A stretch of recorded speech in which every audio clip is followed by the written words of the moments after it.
presento, soy Fabián Cámara. Tuve la suerte de presidir la Federación Española de Síndrome de Down desde 2010 hasta 2018, una etapa magnífica de trabajo que me aportó muchísimo como persona y donde estuve rodeado de una gente magnífica como Mateo, que ahora me ha relevado en esa responsabilidad.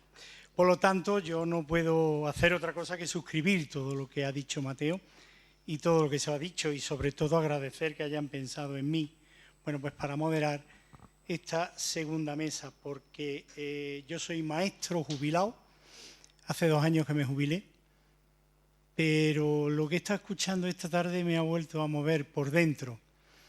Yo me he ido de la escuela con una pena, y es que de todo lo que se ha hablado aquí, yo empecé a descubrirlo en los 2 últimos años de mi carrera profesional. Y eso que, digamos, era una persona interesada y preocupada. Con esto tengo que decir que, por desgracia, todavía en el magisterio hay muchísima gente que no ha escuchado hablar de nada de esto. O sea que la lucha que tenemos que tener es importante. Y ya os digo, me dio mucha pena dejar la función docente precisamente cuando estaba empezando a disfrutar como maestro. Pero bueno, no voy a hablar más, lo importante es escuchar a las personas que nos acompañan en esta mesa. A mi derecha tengo a Víctor Manuel Rodríguez Muñoz. Él es pedagogo y logopeda y es director del área educativa de FUEM. Anteriormente fue director del Centro de Atención a Universitarios con Discapacidad, el UNIDIS de la UNED, y ha sido orientador en IES y ponente en numerosos congresos y seminarios educativos. Publica habitualmente en el Diario de Educación y coordina y colabora en las publicaciones educativas de FUEM. Víctor nos va a hablar ahora de su experiencia en el proyecto Sin Muro. Sin más, cuando quieras. Gracias, Fabián. Bueno, buenas tardes. Muchas gracias a Down España por contar con nosotros. Fue una sorpresa porque la petición que me hacía, sobre todo a Mónica, que ha sido la persona con la que más trato he tenido y que ha resuelto todas las dudas de manera muy diligente, directamente pues lo que me pidió fue que contara la experiencia del Aula Sin Muros, que es una experiencia que ahora veréis y que la veréis de una manera casi directa con el profesorado que está en el aula, porque quiero hacerlo a través de un vídeo, pero yo le decía a Mónica, bueno, déjame enmarcar un poquito por lo menos lo que hacemos. Antes Coral se refería a que en mis coles nosotros, no sé si os suena, así. Bueno, FUEM antes se llamaba Fundación Hogar del Empleado. Es una cosa que a lo mejor algunas personas conocéis. Tenemos 3 colegios en Madrid: el Colegio Hipatia, que está en Rivas Vacia, Madrid; el Colegio Montserrat, que está por la zona de Doctor Esquerdo; y el Colegio Lourdes, que está en la zona de Batán. Y bueno, vuelvo hacia atrás para deciros que la Fundación tiene como 2 grandes áreas y 2 grandes propósitos, que es lo que llamamos área ecosocial y área educativa. Para nosotros están muy directamente ligados, como antes decía Coral. Una buena parte de nuestro trabajo tiene que ver con esos 3 elementos que he puesto ahí, con la justicia social, con lo que entendemos por profundización de la democracia y por lo que tiene que ver con la sostenibilidad ambiental. Dentro de la idea de justicia social, aunque podría tener una entidad, y de hecho tiene en nuestros centros una entidad aparte, está el tema de la inclusión, de la educación para todos, o como decía Ana Belén, de la igualdad de oportunidades. Estos son los ámbitos en los que trabajamos y hacemos muchas cosas en esos ámbitos, pero a pesar de la invitación de Coral, hoy no os voy a hablar de esa dimensión ecosocial, que tiene más que ver con otros temas, sino con esta dimensión más inclusiva. Bueno, nuestros coles son coles concertados y son colegios que tienen una diversidad grande, unos más que otros. En el caso de Hipatia hay mucho alumnado con necesidades especiales, pero también hay alumnado de la Cañada Real, más de 100 alumnos que pertenecen a entornos pues, con riesgo de exclusión. También en Lourdes y en Montserrat. Montserrat un poco menos, porque está en una zona donde riesgo de exclusión hay mucho menos, en Doctor Esquerdo, y sin embargo sí que hay alumnado también con necesidades especiales. Nosotros sí tenemos unos departamentos de orientación que, a pesar de que la administración solo financia una pequeñísima parte, nosotros tenemos ahora mismo profesionales, los tenéis ahí, tenemos colaboración con algunas otras entidades y tenemos los profesionales de apoyo de los que se ha venido hablando antes. Lo bueno que tiene esta introducción es que me voy a poder ahorrar casi todo, porque, bueno, desde la intervención de Mateo, pasando por la de Mónica, cuando nos ofrecía esa nueva iniciativa de Down España, y desde luego las de Coral y de Ana Belén, iban absolutamente en sintonía con lo que nosotros pensamos. De manera que yo os voy a destacar solamente dos ideas que yo creo que aquí se han puesto de manifiesto.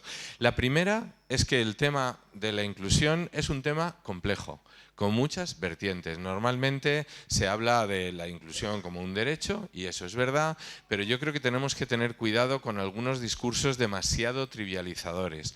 La educación inclusiva es un derecho, pero también es una cuestión de valores, también es una cuestión de equidad y de justicia social, también es una cuestión de recursos, no solo de más recursos. Hay que tener mucho cuidado, sobre todo de cara a las administraciones educativas, para decir, bueno, pues con lo que tenemos nos conformamos. No, otra cosa es que tendremos que utilizar bien los recursos, pero hay que seguir reivindicando recursos, porque en este país se invierte en educación casi la mitad de lo que se invierte en países de nuestro entorno, y eso no se puede consentir, ¿no? Y es una cuestión, como decíais antes, de barreras y de facilitadores. La idea que nosotros tenemos, y esa es la segunda idea, y quiero dejarlo aquí sentado, porque a veces cuando te piden hablar de una experiencia tuya, pues casi siempre hablamos en términos que podrían parecer pues muy triunfalistas. Nosotros, como decía Coral, estamos en el camino. La premisa que tenemos, la idea que tenemos, es la de convertir las barreras en facilitadores. Pero seguimos teniendo barreras y seguimos teniendo ámbitos donde hemos conseguido convertir esas barreras en facilitadores, y tenemos otros ámbitos en los que todavía no lo hemos conseguido o no lo hemos conseguido plenamente. Yo creo que, como ya se han mencionado, yo pensaba hablar un poco de barreras físicas, tecnológicas, económicas, de la administración, legislativas. Bueno, yo creo que ya se ha hablado lo suficiente. La idea es que nosotros estamos en ese camino, y que la premisa que tenemos es que muchas de las barreras que seguimos teniendo, ir poco a poco convirtiéndolas en facilitadores en ese camino del que antes nos hablaba Coral. Me voy a pasar esta y voy a pasar directamente. Yo quería contaros tres cosas muy breves antes del aula sin muros, para que veáis, me voy a tener el tiempo y voy a facilitar que salgamos pronto, como nos decía Mateo. Lo primero, antes Coral lo tenía en una transparencia muy chiquitito abajo. Nosotros hace 3 años, 4 años, editamos desde FUEM en castellano el Index for Inclusion que habían escrito Tony Booth y Mel Ainscough de la Universidad de Manchester, y nosotros lo que llevamos haciendo estos años es trabajando con el Index for Inclusion, que sobre todo, aunque es una herramienta muy inspiradora, es una herramienta sobre todo de evaluación, porque lo que plantea son un conjunto enorme de indicadores en el que en esta última edición además han incorporado los temas de sostenibilidad, un montón de indicadores, y luego tienen algunos ejemplos de evaluación de todos y cada uno de esos ámbitos en los que se organiza el índice. Nosotros en nuestros centros habitualmente hacemos, como he puesto ahí, evaluaciones de procesos de centro, evaluaciones, las familias nos dicen cómo ven nuestros coles de manera regular, hacemos evaluación de procesos de aula, tratamos de ver qué es lo que pasa en nuestras clases, hacemos evaluaciones del profesorado, hacemos evaluaciones, las memorias anuales. En todas ellas intentamos incorporar algunos elementos de este Index for Inclusion.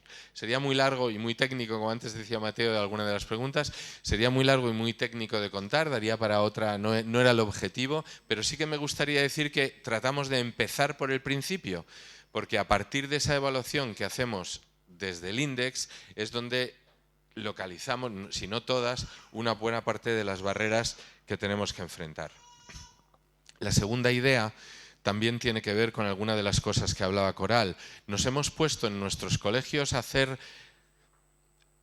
El profesorado en general tiene muchos recursos, muchas estrategias, pone en marcha muchas cosas, pero al final nos parece que uno de los elementos esenciales son los recursos materiales que utiliza en el aula, porque recurre a ellos o a los libros de texto o a otro tipo de recursos, y nosotros nos hemos aplicado a la tarea de empezar a hacer recursos para las clases, para que las utilice el profesorado desde una perspectiva del diseño universal para el aprendizaje.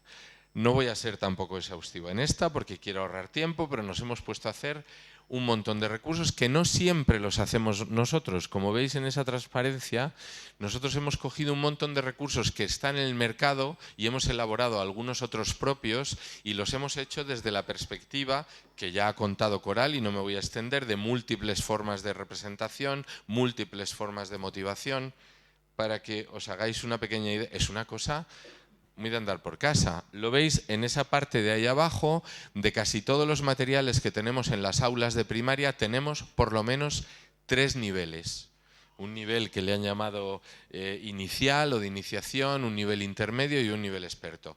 De manera que si lo hacemos de manera colectiva entre todo el profesorado, cuando el profesor o la profesora, la maestra o el maestro llegan al aula, tienen una caja de recursos que ya está graduada en 3 niveles. No tienen que adaptar cada vez, tienen que coger cada una. Coral ha puesto el ejemplo de los dictados, pues tendríamos 3 dictados de 3 niveles, 3 ejercicios de matemáticas de 3 niveles. Bueno, no me voy a enrollar, yo creo que se entiende la idea, ¿no? Lo tenemos hecho en lengua y matemáticas y seguimos haciéndolo en otras áreas y materias. La tercera de las ideas, solo quiero remarcar una cosa porque ya se ha puesto algún ejemplo en torno a eso.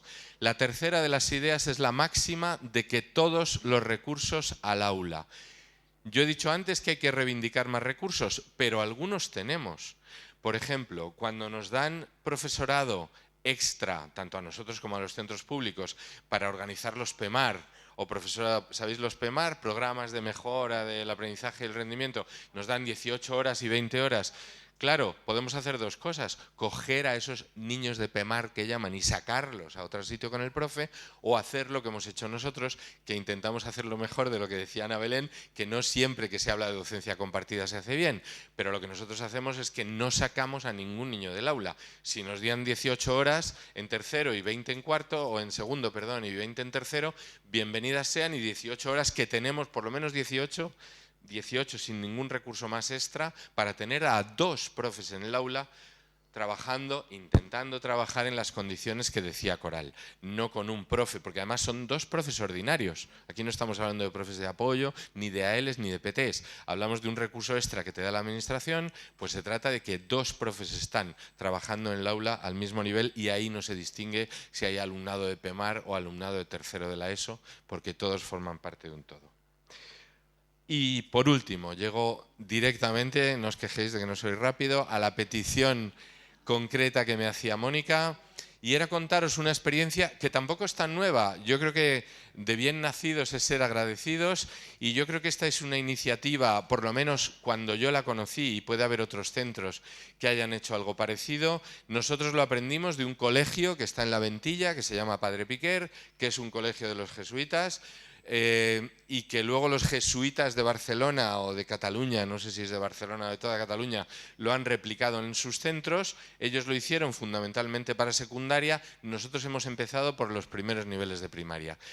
¿Qué es lo que hemos hecho en esencia? Nosotros, depende de los coles, os he traído el ejemplo de Montserrat. En Montserrat tenemos 3 líneas en primaria. O sea, tenemos 3 grupos de primero, 3 de segundo, 3 de tercero. Explico algunas cosas porque sé que hay familias que no todos sois docentes.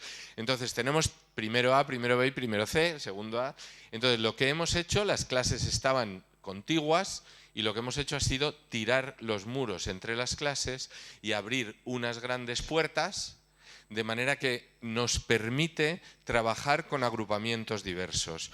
Nos permite que en una clase de repente haya una clase no de 25 alumnos y alumnas, sino de 75 alumnos y alumnas, eso sí, con 4, con 5 o a veces con 6 adultos en el aula.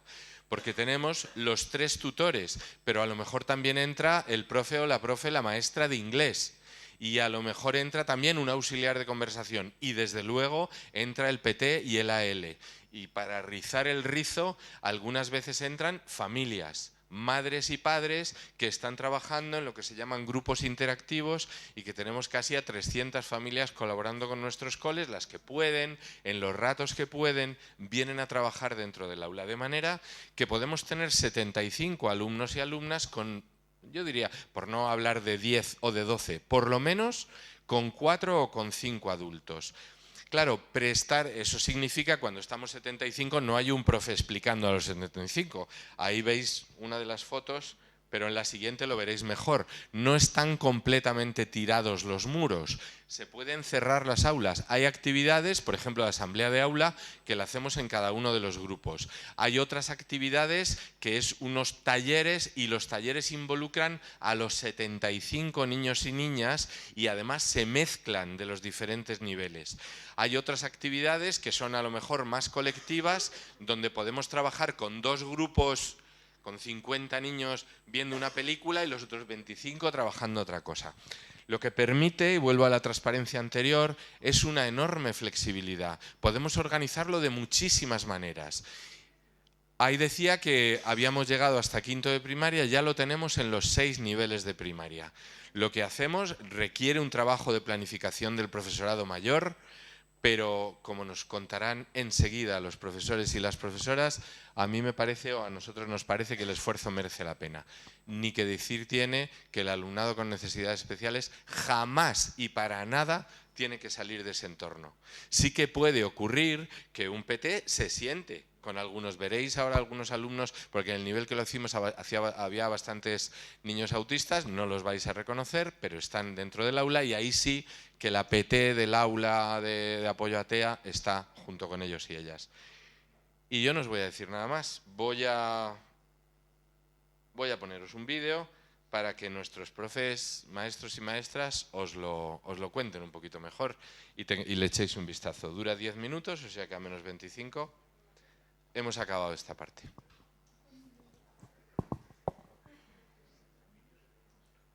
Lo que trata es de...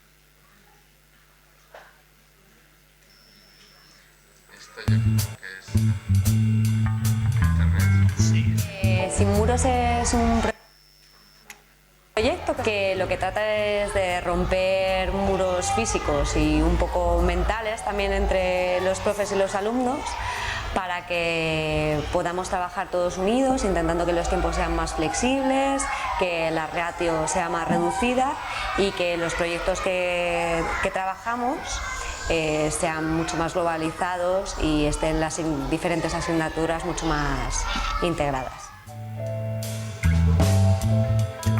¿Qué hemos querido hacer con Sin Muros? Pues clases comunicadas, con distintos ámbitos para trabajar de otra manera y salir un poco de la rutina. Con nuestros chicos pues hacemos distintas tareas, llevamos a cabo distintas dinámicas pues para que aprendan de una forma divertida.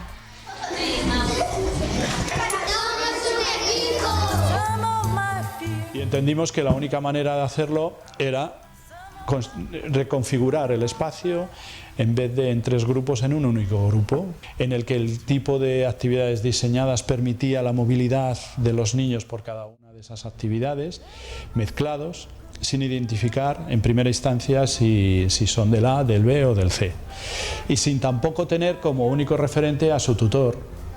Aparecen otros maestros que trabajan tanto como su propio tutor con él.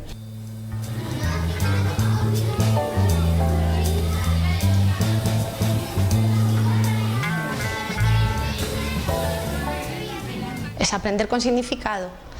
Aprender de una manera motivante, que verdaderamente deje huella, que no sea solamente lo memorístico, y queremos que a los chicos esta forma de aprender les cale de verdad. Con algunas de las competencias que nosotros establecemos como prioritarias, aprender a aprender, de qué manera los niños pueden generar mayor autonomía. Es como una especie de sopa, yo qué sé. De letras. Sí. De objetos. De dibujos. Y hay que poner lo que dice aquí, y como es en inglés es un poquito difícil. ¿Nada más guay trabajar sin profesores? Sí. Sí, ¿por qué? Bueno, el profesor nos agobia. Modificar o mejorar esa atención a la diversidad para nosotros era un objetivo también prioritario. Nuestros chicos que tienen dificultades más específicas están dentro del aula, no hay un apoyo sistemático fuera, están integrados en la clase sin ningún tipo de problema. Los chicos están totalmente integrados y normalizados. El apoyo que se realiza no solamente se realiza con ellos, sino también es otro apoyo que se suma al resto de los alumnos. Se vive la diferencia pues de una manera normalizada. El inglés, que es otra de nuestras razones, anteriormente el inglés estaba fuera del proyecto, ahora también lo hemos integrado y está dentro del proyecto. Trabajamos de una manera globalizada y esas áreas también están dentro para que aprendan. Okay, so you can pick any book you want and you have to read in it. Me pasa, por ejemplo, con la asignatura de Science, que siempre es como muy complicado acceder a los 27 en lengua extranjera con contenidos que son lo que tienen que aprender y que la lengua simplemente es un vehículo. Pues a mí siempre me ha costado acceder bien a ellos. ¿Qué ha pasado? Que con estas organizaciones veías la luz en los ojos de niños que de repente decían, o sea, lo he entendido. ¿Por qué? Porque también, o sea, puedes acceder a todos los ritmos, ¿no? Las formas de organización del aula pueden ser cambiantes en función de muchas cosas. Del momento del día, por ejemplo, del tipo de actividad, el tipo de proyecto que se está trabajando y las actividades que se han diseñado. Y muchas veces, pues también dependiendo de la propia necesidad. Los rincones rápidos molan. Porque son actividades también. Sí. Que molan algunas, como pintar. Sí, pintar y aprender más cosas. Bueno, eso se puede hacer en clases tranquilos o en los rincones. Hacemos rincones rápidos, hacemos talleres, hacemos mini talleres, momentos de expertos, una gran variedad de actividades para que los chicos aprendan de otra manera, en definitiva. Pues estamos fundando como unos inventores que estamos investigando. Nosotras, ¿qué queremos saber sobre esos inventores? Y luego nosotros lo contamos. O sea, lo hacemos y lo llevamos a clase. ¡Escuchar! Está sonando la música. ¿Y qué pasa? Cuando suena la música cambiamos de rincón. ¿Y a ver, eso qué es? Ese es tu mapa. Sí, el mapa. El mío también. Y tachamos cuando ya hemos ido. Sí, ya hemos ido a todos estos. Y ahora nos toca el 10. Lectura íntima.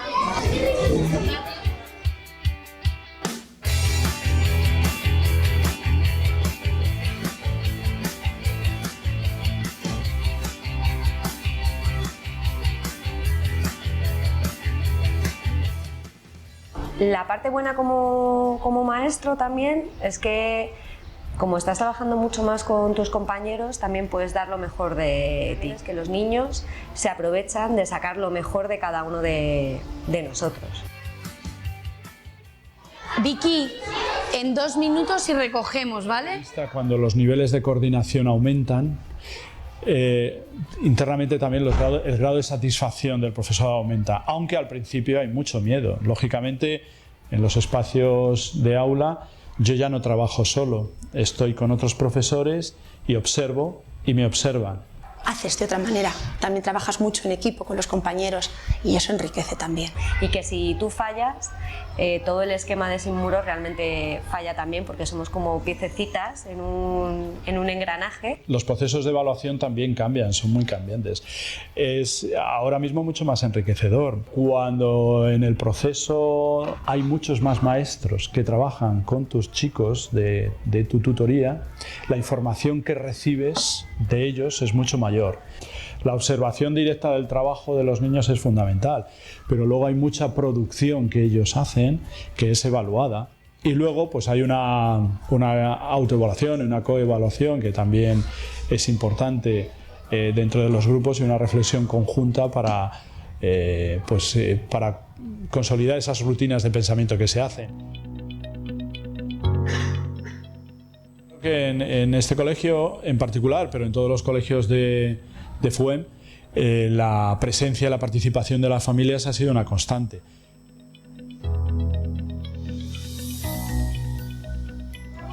¿Lo veis por aquí abajo? ¿Sí? Entonces, cuando no tengáis un tetabric y si queréis encuadrar, lo único que tenéis que hacer es hacéis así, mirad.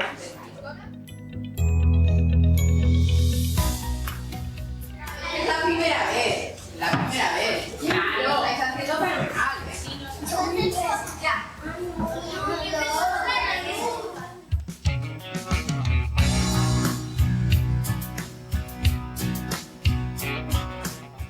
El enfoque ecosocial de los colegios de la FUEM yo creo que es clarísimo o está presente en todas las actividades que se diseñan.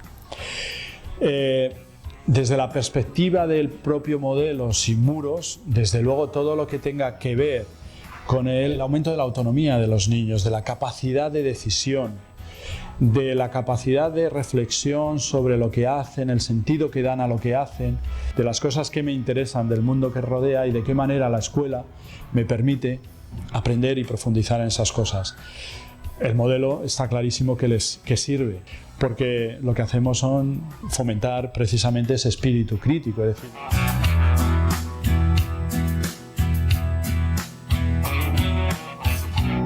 los niños participan, por ejemplo, cada vez que hacemos una propuesta de un proyecto determinado, mirando, y se les pide que miren desde ese enfoque. Pero luego cuando diseñamos las propias actividades, también ese enfoque está presente.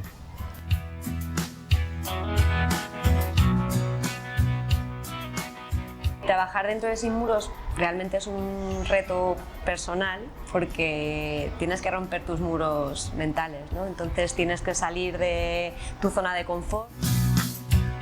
Todos, en un momento determinado, tenemos miedo a empezar historias nuevas.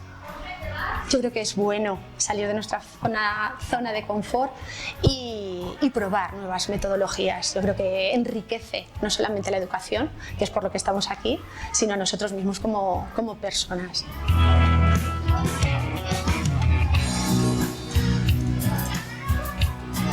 Bueno, muchas gracias. Espero que haya sido inspirador.